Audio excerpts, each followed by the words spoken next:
Second term का exam होने जा रहा है, उसमें जो आपका कोर्स आने वाला है उसके मैं आपको लेसन बताती हूँ। आरोह भाग 2 से देखिए, कविताएं आपकी होंगी उषा, फिराक गोरखपुरी की रुबाइयाँ और गज़ल, और तुलसीदास की कवितावली, लक्ष्मण मूर्छा और राम का विलाप। और गद्य खंड से आपके पाठ हैं पहलवान की ढोलक, नमक, बाबा भीमराव अम्बेडकर का श्रम विभाजन और जाति प्रथा, और मेरी कल्पना का आदर्श समाज। ये पाठ आपके हैं आपकी आरोह भाग 2 से। और जो वितान भाग 2 से पाठ आपके आने वाले हैं वो हैं ओम थानवी का अतीत में दबे पाँव और एनी फ्रैंक का डायरी के पन्ने। तो ये इस तरह से आपका जो प्रोज का पोर्शन है वो आएगा। लेखन कार्य में एक प्रश्न होगा आपका 150 शब्दों के लगभग, जिस पर लेखन कोई विषय दिया गया हो जिस पर आपको लिखना होगा। औपचारिक पत्र आएगा जो 5 नंबर का होगा। इसके साथ साथ कहानी नाटक रचना की प्रक्रिया पर आधारित जो 2 लघु प्रश्न होंगे वो आपको करने होंगे, और समाचार लेखन, फीचर लेखन, आलेख लेखन से संबंधित भी 2 लघु उत्तरीय प्रश्न आपको करने होंगे। तो मैं आपको इस वीडियो में रिवीजन कराती हूँ आरोह भाग 2 से, लेकिन कवितावली का एक अलग से वीडियो मैं आपको इसके बाद दूंगी। तो उषा कविता का रिवीजन कराने जा रही हूँ, जिसे लिखा है शमशेर बहादुर सिंह ने। पहले के वीडियोस में मैं आपको उसका अर्थ, उसका एमसीक्यू, उसकी व्याख्या, उसके प्रश्न उत्तर सब दे चुकी हूँ। इसमें मैं आपका बैक साइड में जो काव्य सौंदर्य संबंधी प्रश्न आते हैं वो प्रश्न बताऊंगी, और आपकी कविता के जो मुख्य प्रश्न है मुझको लगता है बहुत इंपॉर्टेंट है, मैं उसको बताऊंगी। तो पूरी कविता में जो काव्य सौंदर्य के रूपी प्रश्न बनते हैं मैं उसका 3-3 का ग्रुप आपको पढ़ूंगी और तीनों के अर्थ भी बताऊंगी। काव्यांश में प्रयुक्त उपमानों का उल्लेख कीजिए, पद्यांश की भाषागत 2 विशेषताओं की चर्चा कीजिए और भाव सौंदर्य स्पष्ट कीजिए। 3 प्रश्नों का पहला ग्रुप ये बनता है, जिसके उत्तर इस प्रकार से होंगे। काव्यांश की निम्नलिखित उपमान प्रयोग किए गए हैं। नीला शंख सुबह के आकाश के लिए, राख से लीपा हुआ चौका भोर के नभ के लिए, काली सिल अंधेरे से युक्त आसमान के लिए, और स्लेट पर लाल खड़िया चौक भोर से नमी युक्त वातावरण में उगते सूरज की लाली के लिए, नीले जल में झिलमिलाती गोरी दे नीले आकाश में आते हुए सूरज के लिए। इसका दूसरा था पद्यांश की भाषागत 2 विशेषताओं की चर्चा कीजिए। तो देखिए, पहला है नए नए उपमानों का प्रयोग किया गया है, और दूसरा है गांव के परिवेश का सजीव चित्रण। इसका थर्ड प्रश्न था भाव सौंदर्य स्पष्ट कीजिए, नील जल में किसी की गौर झिलमिल दे जैसे हिल रही हो।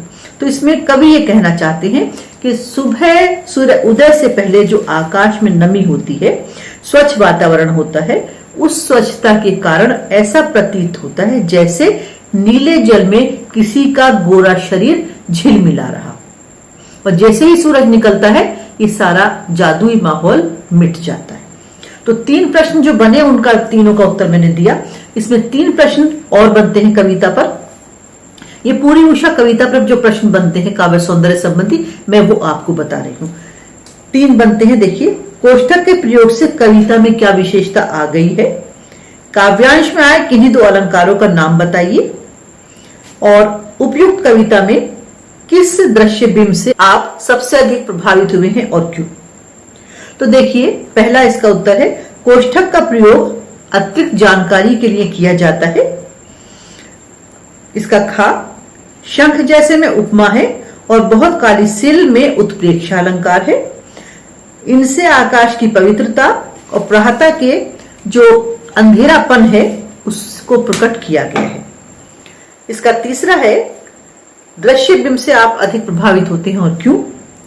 देखिए, सबसे अच्छा हमको लगता है कि नीले जल में किसी की गौर झिलमिल दे जैसे हिल रही हो।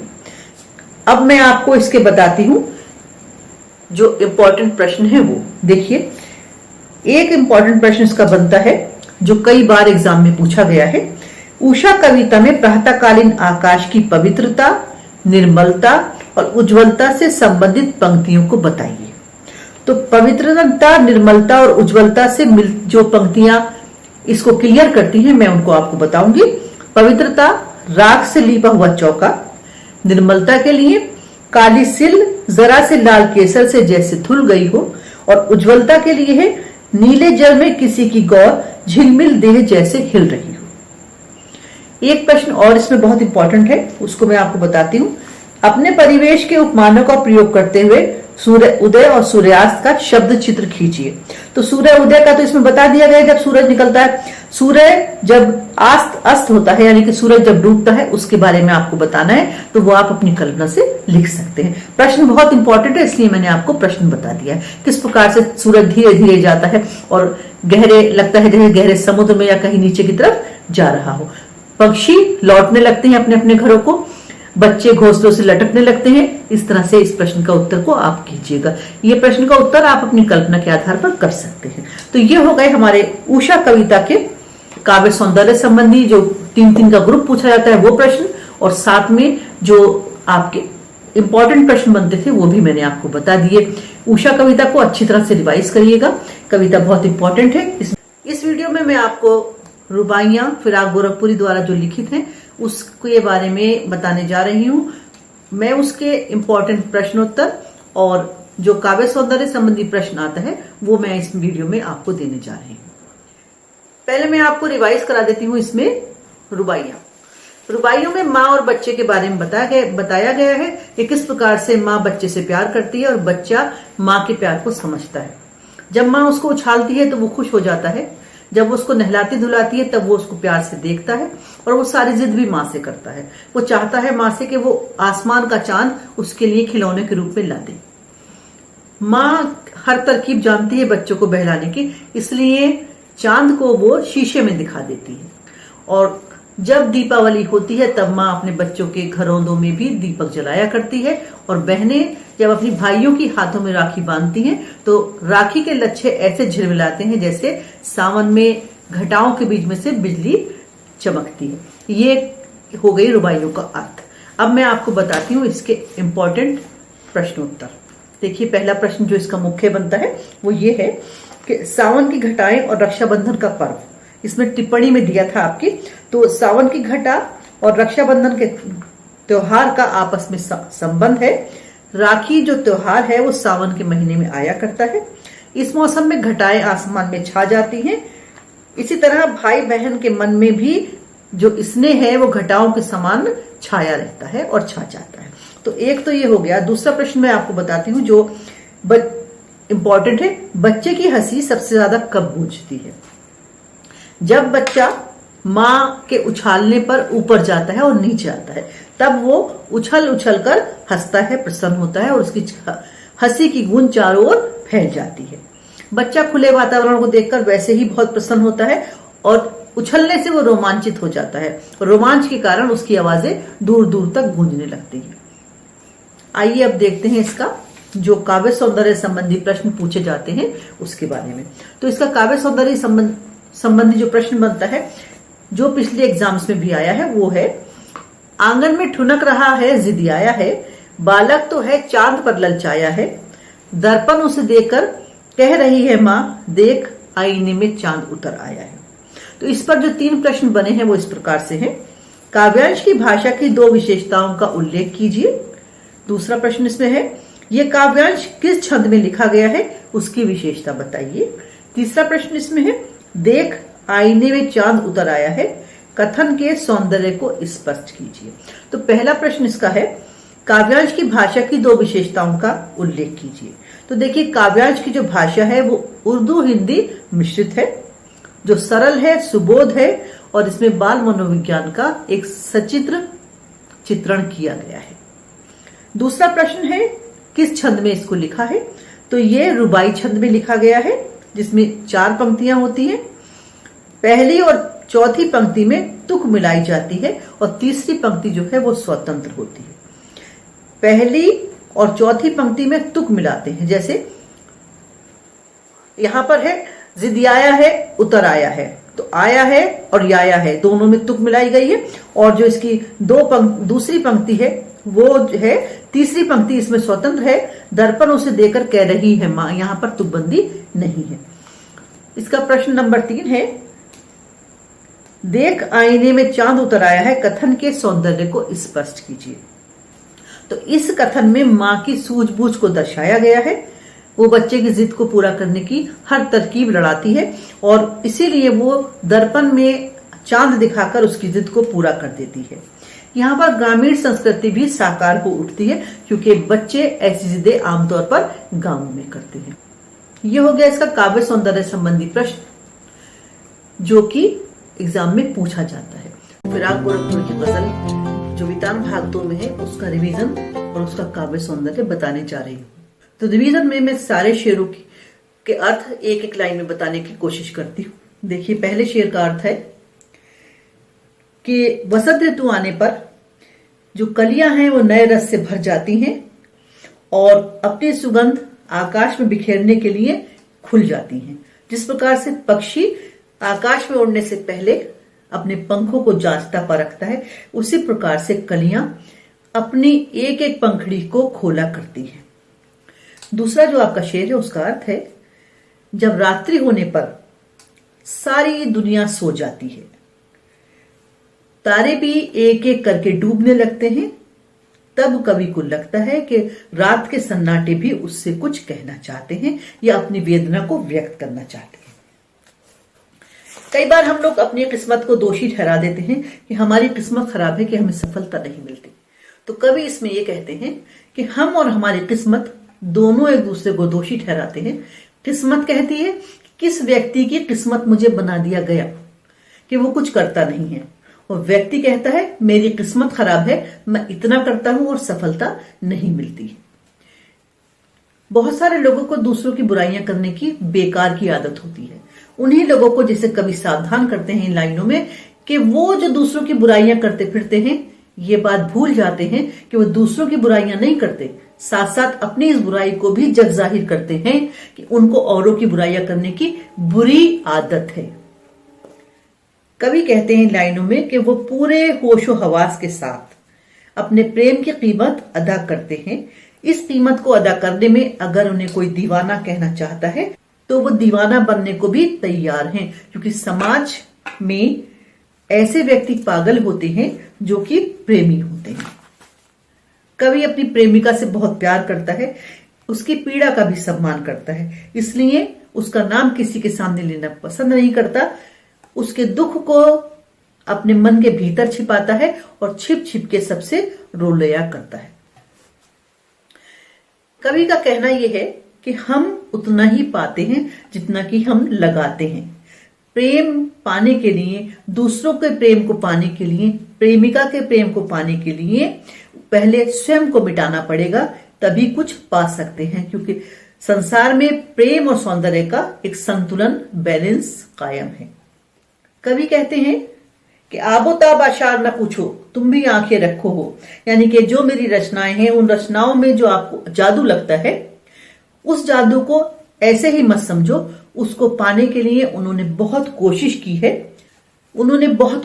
है, बहुत आंसू बहाए हैं। दूसरे शब्दों में अगर हम कहें तो कवि के मन के भीतर जो पीड़ा है, जो दर्द है, उसके कारण ही उनके शब्दों में यह आकर्षण आया है। अगली लाइनों में कवि ने कहा है कि रात गए जब फरिश्ते यानी कि देवदूत संसार के पापों का हिसाब किताब करते हैं, ऐसे में भी जो शराबी लोग हैं उनको शराब ही याद आती है। उसी प्रकार से कवि को अपनी प्रेमिका याद आती रहती है। इसका जो लास्ट शेर है आपका, उसमें जो आपके कवि हैं फिराक गोरखपुरी, उन्होंने अपनी तुलना उस समय के मशहूर कवि मीर तकी मीर से की है। उनकी जो आवाज है, उनका जो अंदाज है, उनकी जो अर्थ है, उनके जो शब्द हैं, उनमें ऐसा जादू आ गया है जैसे प्रसिद्ध शायर मीर का था। तो इसीलिए वो कहते हैं कि अब तो मेरे लफ्जों में, मेरे शब्दों में लोगों को मीर के शब्दों का शक होने लगा है। तो इस तरह से गजल का मैंने आपको सारांश सा बता दिया। अब मैं आपको इसका काव्य सौंदर्य, शिल्प सौंदर्य, भाषा, रस, छंद, अलंकार की रूपी विशेषताएं भी बताती हूं। देखिए, ये आपकी गजल है जिसे फिराक गोरखपुरी ने लिखा है।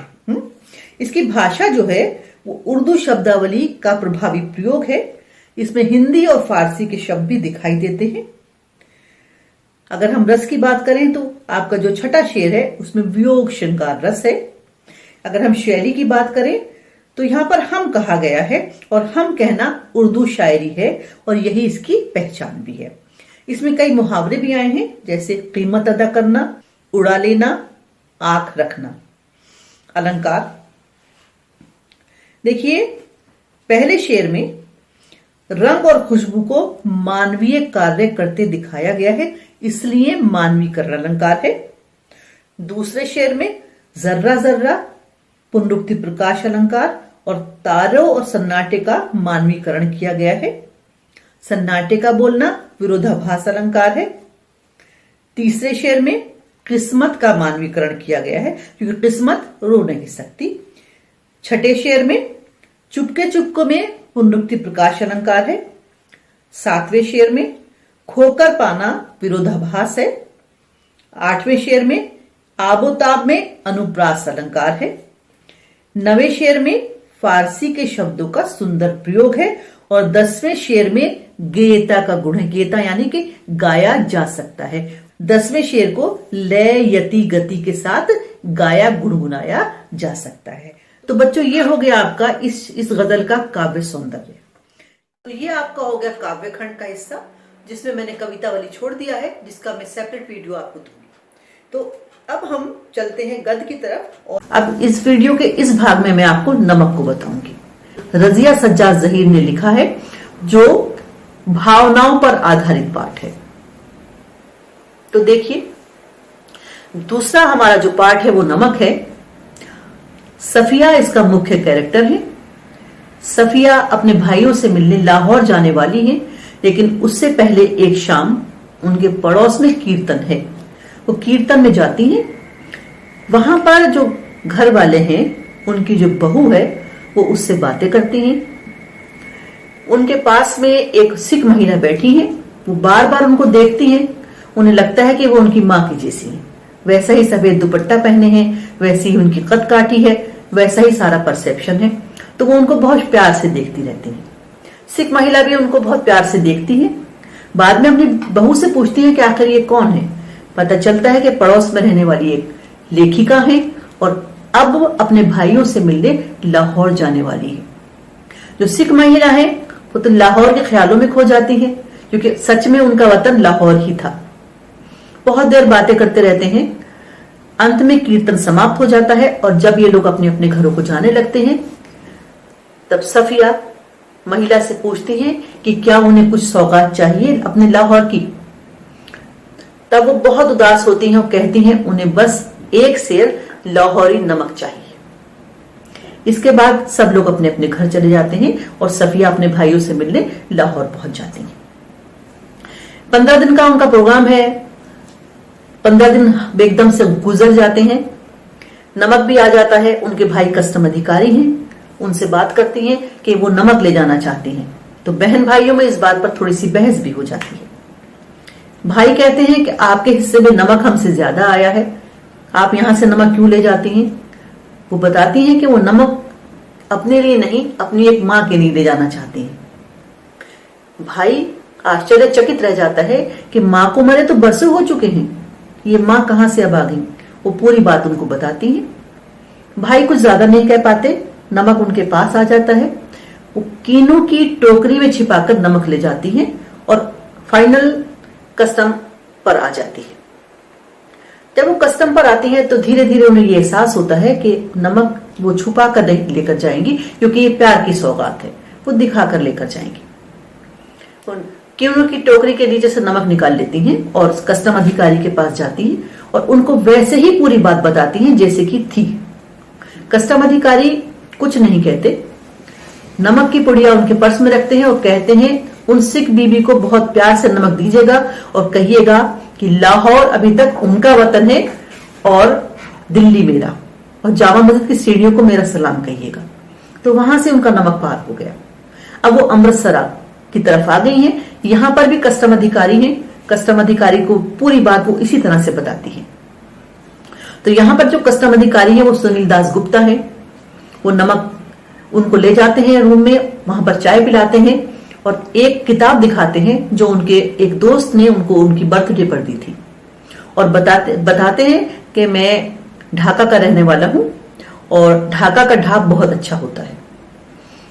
और वो अपने देश के ख्यालों में खो जाते हैं और वो सफिया की मदद कर देते हैं। सकते हैं। इस प्रकार से सफिया वो नमक जो प्यार का एक तोहफा है अपनी सिख माँ के लिए लेकर इंडिया आ जाती हैं। कहानी का यहीं पर अंत हो जाता है। मतलब जो कहानी है वो बहुत भावात्मक है, बहुत इमोशनल है। सीमाओं में बांट देने से, जगहों को बांट देने से व्यक्तियों के मन नहीं बढ़ते हैं। कहानी इस तरफ इशारा करती है। तो बच्चों, पहलवान की ढोलक। पहलवान जो था लुप्टन, वो ढोल बजाता था। ये तो आपने इसके शीर्षक से ही जान लिया है। जो बेसिक ये पार्ट है वो बताता है कि मोटिवेशन का जीवन में क्या महत्व है या क्या रोल होता है। जो चीजें हमें इंस्पायर करती हैं, मोटिवेट करती हैं, वो हमें हारते हुए को भी जिता डालती हैं। जिस तरह से ये ढोल था, कहानी जो हमारी शुरू होती है वो इस प्रकार से है कि श्यामनगर के दंगल में लुप्टन जो गया, जो कि जिस गांव में रहता था उस गांव के लोगों को बहुत ही वहां पर चैलेंज किया जाता था कि कोई जीत के दिखाए, कोई लड़के दिखाए। लुप्टन इस बात को सहन नहीं पाया और उसने वहां के राजा से परमिशन चाही। राजा ने परमिशन नहीं दी क्योंकि वो बहुत ही दुबला पतला सा बच्चा था। लेकिन बार बार कहने के बाद उसे लड़ने की परमिशन मिल गई और वो लड़ा और उसने चांद सिंह, जिसको शेर के बच्चे का खिताब मिला था, उसको हरा दिया। और उसके बाद वो राज दरबार का पहलवान कहलाया जाने लगा। अब सवाल ये उठता है कि ये लड़का जो लुप्टन था वो पहलवान कैसे बना। जब वो बहुत छोटा था उसके माता पिता का देहांत हो गया। उसकी विधवा सास ने उसका पालन पोषण किया। लोग विधवा सास को बहुत परेशान करते थे, तो लुप्टन के मन में बचपन से ही उनसे बदला लेने की भावना भर गई थी। इस बदले की भावना के कारण ही उसने पहलवान बनने का सोचा और वो उस दंगल में जीतकर पहलवान बन भी गया। नाम तो उसका था सिर्फ लुप्टन, लेकिन राजा ने उसको खिताब दिया लुप्टन सिंह का। सबके विरोध के बाद भी राजा नहीं माने, उसने उसको लुप्टन सिंह ही कहा और फिर राज दरबार का जो पहलवान है वो बना दिया। आसपास के सारे पहलवानों को हराकर वो ये कहता था कि वो होल इंडिया में अकेला है। यानी कि उसका जो होल इंडिया था वो छोटा सा एक एरिया ही था। 15 साल वो राजमहल में रहा, लेकिन कौन यहां पर अमर होकर आया है। राजा साहब स्वर्ग सिधार गए, उनका बेटा विदेश से इंडिया आया। तब उसको लगा कि पहलवान जैसे लोगों को राजमहल में रखने का क्या औचित्य है। उसने उनको वहां से रवाना कर दिया। पहलवान के साथ उसके 2 बच्चे भी थे, वो भी उसके साथ साथ जो लौटकर गांव चले गए। गांव वालों ने उसके लिए कुछ रहने का प्रबंध कर दिया। अब वो क्या करता, उसके लड़के तो मजदूरी करने लगे और वो एक छोटा सा स्कूल खोलकर गांव के बच्चों को पहलवानी सिखाने लगा। लेकिन जिस गांव में खाने पीने की सुविधा ना हो, जिस गांव में वर्षा के पानी से खेती की जाती हो, वहां के बच्चे भला पहलवानी क्या सीखते। एक एक करके सब गायब हो गए और अंत में बचा बस पहलवान और उसके बच्चे। एक बार गांव में महामारी का प्रकोप आया, हैजा और मलेरिया फैला। गांव में हैजा और मलेरिया फैलने के कारण बहुत सारी मौतें होने लगी। लेकिन पहलवान रात भर ढोल बजाता था, लोगों को प्रेरित करता था, उन्हें उस दृश्य की याद दिलाना चाहता था कि जब वो हार रहा था और हारते हारते ढोल की आवाज से ही वो जीता था, क्योंकि ढोल की आवाज में उसको अपने जीतने के लिए प्रेरणा शब्द महसूस होते थे। तो ये हमारा हो गया मोटिवेशन। इसके बाद जो गांव में महामारी फैली थी उसने हर घर को सताया, यहां तक कि पहलवान के लड़के भी उसी महामारी की चपेट में आ गए। लेकिन पहलवान जो ढोल को अपना गुरु मानता था, जिसने अपने लड़कों से भी कहा कि कभी भी वो ढोलक की इंसल्ट ना करें, उनकी भी वो गुरु है। और उसने अपने शिष्यों से भी ये कहा कि ढोल का सम्मान करना चाहिए। एक बात उसने अपने शिष्यों को और बताई कि वो कभी चित नहीं हुआ है, इसलिए उसकी मौत के बाद भी उसको उल्टा ही लिटाया जाए, सीधा ना लिटाया जाए। पहलवान के लड़के भी इस बीमारी की चपेट में आकर स्वर्ग सिधार गए। पहलवान बहुत हिम्मत वाला था, उनको जाकर बहा आया और रात भर अपना गम मिटाने के लिए ढोल बजाता रहा, आंसू एक भी नहीं बहाया। कई दिन बाद जाकर उसके शिष्यों ने उसे देखा तो पाया कि वो उल्टे पड़े हैं। इस तरह से पहलवान के जीवन का अंत हो गया। लेकिन पहलवान की जो ढोलक है वो अमर हो गई, क्योंकि ढोल उसका प्रेरणा स्रोत था। उसी प्रेरणा स्रोत से वो गांव वालों के दुख दर्द को दूर करना भी चाहता था। वीडियो के इस भाग में मैं आपको जो हमारा एक पार्ट और है, पहले इसका हिस्सा लेते हैं हम। श्रम विभाजन और जाति प्रथा। देखिए, जो जातिवाद को मानने वाले हैं वो लोग ये कहते हैं कि श्रम विभाजन होना चाहिए। तो एक सभ्य समाज को चलाने के लिए श्रम विभाजन गलत भी नहीं है, ठीक है, लेकिन श्रम विभाजन की सबसे बड़ी खामी ये है या खराबी ये है कि श्रम विभाजन के साथ साथ श्रमिकों का विभाजन भी कर देता है, जो कि दुनिया के किसी भी सभ्य समाज में नहीं है। इसका सबसे बड़ा लॉस ये होता है कि व्यक्ति अपने जन्म से पहले ही किसी काम के साथ बांध दिया जाता है, यानी कि उसके परिवार में जो काम अपनाया गया है या उसके परिवार में जो काम किया जाता है उसे भी संसार में आने के बाद वही काम करना पड़ेगा। क्योंकि हमारी जो व्यवस्था है, ये पार्ट बहुत पुराना है, मैं उसी समय की बात कर रही हूं। जो व्यवस्था है या जो व्यवस्था थी वो व्यक्ति को उसका कार्य बदलने की परमिशन नहीं देती थी। उस कंडीशन में अगर तकनीकी विकास बहुत अधिक हो जाए और व्यक्ति चाहे कि अपना काम बदल ले तो वो काम नहीं बदल पाता था, इससे उसको भूखे मरने की नौबत भी आ जाती थी। एक इसका सबसे बड़ा नुकसान और भी है कि ये वाला जो हमारा तरीका है वो व्यक्ति की रुचि पर आधारित नहीं है, और जब काम रुचि पर आधारित नहीं होता तो उतना सुंदर नहीं हो सकता, उतना बढ़िया नहीं हो सकता जितना कि मन से करके वो काम अच्छा होता है। तो जाति प्रथा और श्रम विभाजन जो है वो श्रमिकों का विभाजन करने के कारण बिल्कुल ठीक नहीं है, अंबेडकर का ऐसा कहना है। पाठ का दूसरा हिस्सा है मेरी कल्पना का आदर्श समाज। तो सवाल ये उठता है कि जब जाति प्रथा और श्रम विभाजन समाज को इतना नुकसान दे रहा था, तब डॉक्टर अंबेडकर ने मेरी कल्पना का आदर्श समाज करके कुछ हिस्सा लिखा। तो इसमें क्या बताया उन्होंने? ये बताया कि उनकी कल्पना का जो आदर्श समाज है कैसा होना चाहिए। हम सब जानते हैं कि डॉक्टर अंबेडकर संविधान निर्माता थे और वो संविधान बहुत बड़े बड़े 4 संविधानों की विशेषताओं हमारा समेटे हुए है। हमारा बहुत ही विशाल संविधान है जिसमें जो भी अच्छाइयां हो सकती थी वो सारी विशेषताएं पाई जाती। तो इन्होंने ये कहा कि इनकी कल्पना का जो समाज होगा वो स्वतंत्रता, समता और भाईचारे पर आधारित होगा। स्वतंत्रता यानी कि हर व्यक्ति को हर कार्य करने की स्वतंत्रता होगी। बच्चों, आपने कहीं फंडामेंटल राइट्स या मौलिक अधिकार नाम से तो कुछ पढ़ा ही होगा हिस्ट्री में। ये उन्हीं अधिकारों की बात हो रही है। तो वहां पे आपने 7 पढ़े थे, यहां पे मैं 3 की बात कर रही हूं। स्वतंत्रता का अधिकार होगा, समानता सबको होगी और भाईचारे पर आधारित हमारा समाज होगा। ऐसी कल्पना की थी डॉक्टर अंबेडकर। स्वतंत्रता से क्या तात्पर्य है? व्यक्ति को जाने आने की, अपना धर्म समाज मानने की, अपनी जिंदगी को अपनी मर्जी से जीने की स्वतंत्रता होगी और सभी समान होंगे, ऊंच नीच कुछ नहीं होगी, क्योंकि लोकतांत्रिक ढांचे के लिए यह भी एक आवश्यक है। आना जाना, संपत्ति रखना, जीवन के लिए जो जरूरी है उन चीजों को अपने पास रखना सबके लिए जरूरी भी होगा और सब इसके लिए स्वतंत्र होंगे। मनुष्य अपनी आवश्यकता का व्यवसाय चुन सकेगा और उसको आजादी होगी कि वो कौन सा व्यवसाय करे। अगर स्वतंत्रता नहीं होगी तो दासता हो जाएगी, और ये दासता किसी वर्ग विशेष की नहीं बल्कि समाज की दासता हो जाती है। कानून की दासता अलग चीज है और व्यक्तियों की दासता अलग चीज है। व्यक्तिगत जो दासता है वो व्यक्ति को पीछे ले जाती है। फ्रांसीसी क्रांति के नारे में समानता यानी समता शब्द हमेशा से विवाद का विषय रहा है, क्योंकि समता के जो आलोचक हैं वो ये कहते हैं कि सभी मनुष्य क्योंकि बराबर नहीं है, इसलिए ये कैसे संभव है कि सबको बराबर समझ लिया जाए।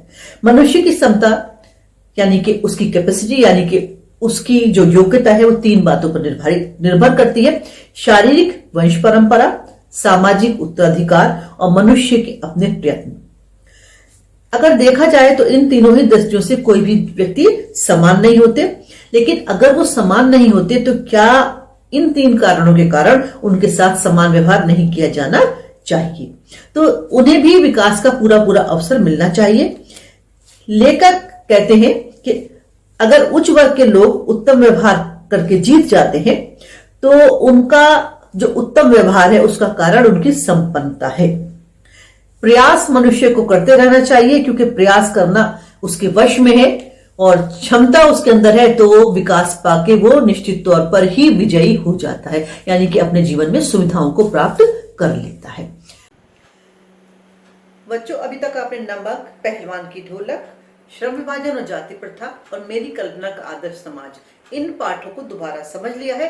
अब आप इनके इंपॉर्टेंट प्रश्नोत्तर भी समझ लीजिए, जो प्रश्नोत्तर आपको डिस्क्रिप्शन बॉक्स में भी मिलेंगे। नमक पाठ आपको याद ही होगा। देखिए, पहला प्रश्न इसका मुझे जो लगता है बहुत इंपॉर्टेंट है और अच्छा भी लगता है।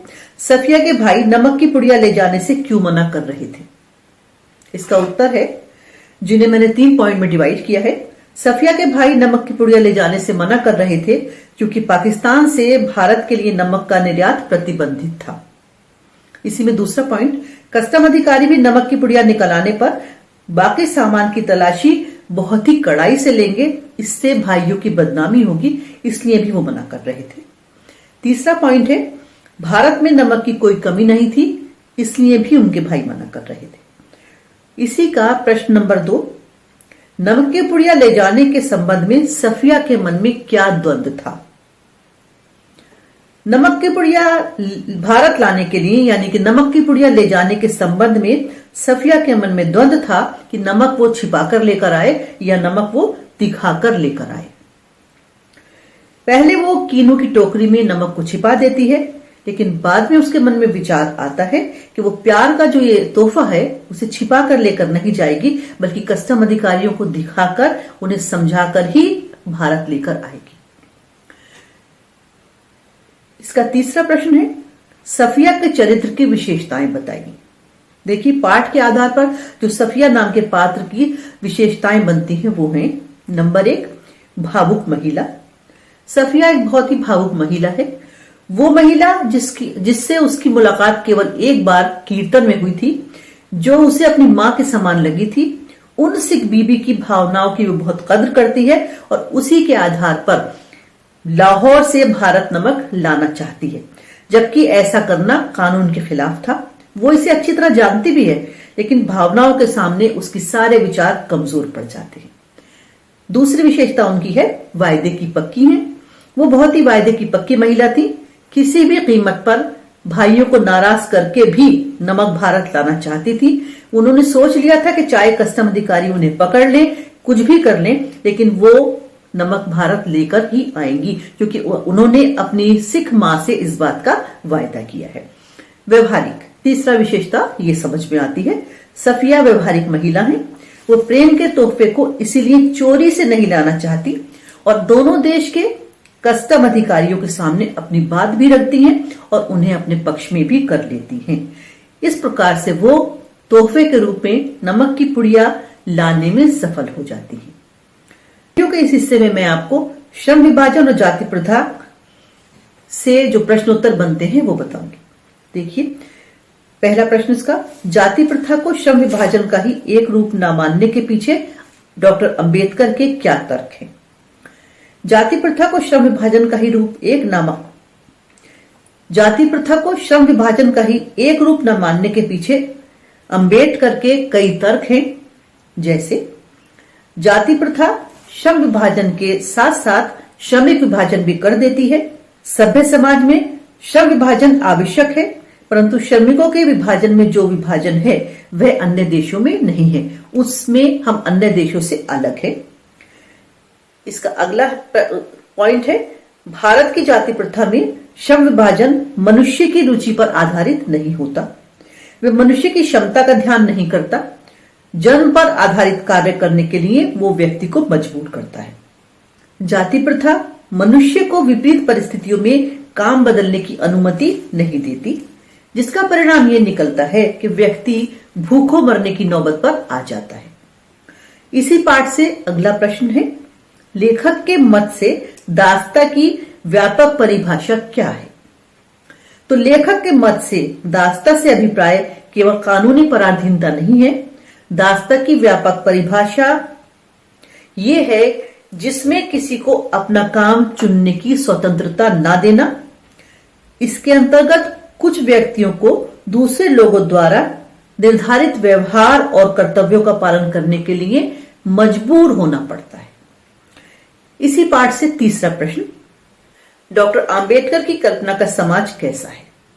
तो आंबेडकर की कल्पना का समाज एक आदर्श समाज होगा जो स्वतंत्र होगा, जिसमें समानता होगी, जिसमें भाईचारा होगा, वो इसी सब पर आधारित होगा। सभी को विकास के समान अवसर मिलेंगे और जातिगत भेदभाव का नामो निशान नहीं होगा। समाज में हर वर्ग को सम्मान मिलेगा। तो ये हो गए हमारे प्रश्न उत्तर जाति प्रथा और श्रम विभाजन और मेरी कल्पना का आदर्श समाज पाठ से, जिसे डॉक्टर आम्बेडकर ने लिखा था। अब वीडियो के इस हिस्से में मैं आपको बताती हूँ पहलवान की ढोलक के महत्वपूर्ण प्रश्न उत्तर। पहला प्रश्न, कहानी के किस किस मोड़ पर लुट्टन के जीवन में क्या क्या परिवर्तन आए?